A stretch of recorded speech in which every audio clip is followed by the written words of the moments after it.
এই উম্মত তো এক নেকি দিয়া জান্নাতে যাবে। কয় নেকি দিয়া? একটা নেকি দিয়া জান্নাতে যাবে এই উম্মত। অন্য উম্মতের কথা জানি না আমি, এই উম্মত এক নেকি দিয়া জান্নাতে যাবে। নবীর একটা আদর্শের কারণে জান্নাতে যাবে। সিরত মানি আদর্শ। আর এটা আমরা কদমে কদমে মুহতাজ। কেননা এই ছোট জীবনটা যদি গ্রহণযোগ্যতা পর্যন্ত পৌঁছাইতে হয় আল্লাহর কাছে, চাই নারী হই, চাই যুবক হই, চাই বৃদ্ধ হই, যেই মানুষই হই না কেন, যেখানেরই হই না কেন, যেই বাসারই হই না কেন, যেই বর্ণেরই হই না কেন, যেই পেশারই হই না কেন, যেই সোসাইটিরই হই না কেন, এই জীবনটাকে যদি গ্রহণযোগ্যতা পর্যন্ত পৌঁছাইতে হয় কার কাছে? দুনিয়া আলাদের কাছে না, মালিকের কাছে, যিনি এক ফোঁটা পানির থেকে অস্তিত্ব দিছেন, যার কাছে আবার আমাদেরকে ফিরা যেতে হবে। পালানোর কোনো সুযোগ নাই। এই জন্যই কোরআন আমাদেরকে বোঝায় আইনাল মাফাত। আল্লাহ বলতেছে কোথায় ভাগবে তুমি, বলো কোথায় ভাগবে? কবির কথাই সত্য, যদিও নাকি পালাও তুমি আকাশেতে লাগিয়ে সিঁড়ি, সিঁড়ি লাগাও যদি আকাশে চলে যাও, তো আল্লাহ বলে তোমার পাগার কোনো সুযোগ নাই।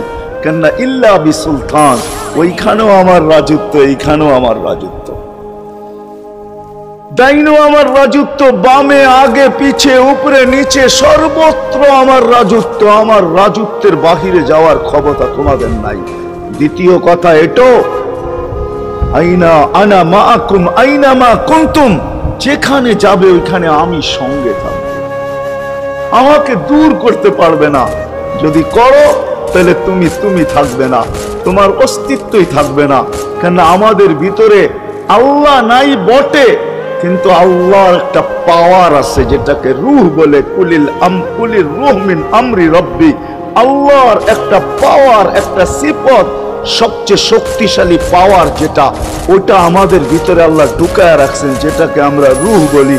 কোরআনের ভাষায় রূহ বলে, বাংলা ভাষায় আত্মা বলে। যেটাকে আমরা আত্মা বলি ওটা আল্লাহর হুকুম ছাড়া কিছু না।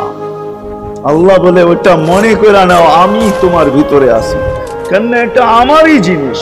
কুলির রূহ মিন আমরি রব্বি, আমাকে পৃথক করলে আর তুমি থাকবে না। তখন তোমার চক্ষু থাকবে আইন লা তানজুর, তোমার চক্ষু থাকবে দেখবে না। উদুন লা তাসমা, কান থাকবে শুনবে না। লিসান লা তানতিক, জবান থাকবে কিন্তু জিহ্বা থাকবে কিন্তু বলবে না। আকলুন লা তুমাইয়িজ, তোমার মগজ থাকবে ভালো মন্দ বুঝবে না। কলব লা তাতাফাক্কার, দিল থাকবে কিন্তু চিন্তা করার ক্ষমতা তোমার থাকবে না। ইয়াত লা তাফতিশ, হাত থাকবে ধরবে না। রিজল লা তামশি, পাও থাকবে চলবে না। তুমি হবে লাশ। লাশ আল্লাহ পর্যন্ত যদি গ্রহণযোগ্যতায় পৌঁছাইতে হয়, ওইখান থেকে বাহির হয়ে গেছি। ভালো তো বাসি, কিন্তু আগেরটুকু জানি না। ও মেরে দোস্ত, শুধু ভালোবাসলে চলবে না। আবু তালেবের চেয়ে বড় ভালোবাসা আপনার আমার ছিল না, ছিল না। সাহাবাদের মতো ভালোবাসা আপনার আর আমার নাই। আছে নাকি? হ্যাঁ, আবু তালেবের মতো ভালোবাসা ছিল। চলেন শর্ট করি। আবু তালেবকে নিজের হাতে আল্লাহ রসুল কবরে রাখছেন। যখন রাখতেছিলেন তখন চিৎকার দিতেছিলেন, আম্মি মা তারাক্তালি সাবিলা, চাচা কোন রাস্তা রাখলেন না আমার জন্য। বলছিলাম কলেমা পড়েন, পড়লেন না। বলছিলাম ঠোঁটটা হেলান, হেলাইলেন না।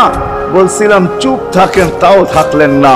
সর্বশেষ একটা চিৎকার দিলেন, আলা মিল্লাতি আব্দুল মুত্তালিব, আব্দুল মুত্তালিবের ধর্মের উপরে চলে যেতেছি। এই কথা বলে দুনিয়ার থেকে বিদায় নিলেন। চুপও যদি থাকতেন তো আমার জন্য কোনো সুযোগ হইতো। চাচা, ও চাচা, আমার জন্য কোনো রাস্তা রাখলেন না।